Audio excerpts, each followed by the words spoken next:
नमस्कार, आप सब देख रहल बानी टॉप 10 भोजपुरी। खेसारी लाल यादव के एक और नया सॉन्ग के आज फर्स्ट लुक जारी कर देवल गईल बा। फर्स्ट लुक के साथ साथ रिलीज डेट भी आप सबके बीच में सामने आ चुकल बाटे। वहीं पे बात कर जाओ न्यू सॉन्ग के बारे में, तो न्यू सॉन्ग के बोल बाटे ले ले आई कोको कोला। और ई गाना जोन बाटे ई चैत गाना है, बल्कि ई लोकगीत है। वहीं पे मधुर आवाज में गईले बने खेसारी लाल यादव, वहीं पे शिल्पी राज।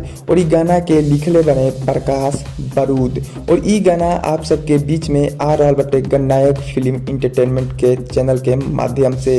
और ई जोन गाना बाटे आप सबके बीच में कल यानी कि 6 अप्रैल के सुबह 6:30 बजे ई आप सबके बीच में डाल दो जाई। सॉरी, 6:15 में आप सबके बीच में डाल दो जाई, यानी कि गाना आप सबके बीच में हो जाई रिलीज।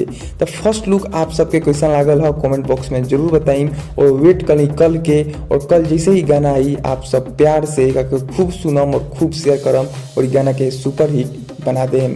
फिर से मिलम एक नए न्यूज के साथ, तब तक देखते रही टॉप 10 भोजपुरी। और चैनल पे भी आप सब नया बनी तो चैनल के सब्सक्राइब कर ली और बेल आइकन के भी ऑन कर ली। फिर से मिलम एक ताज़ा खबर के साथ। जय हिंद।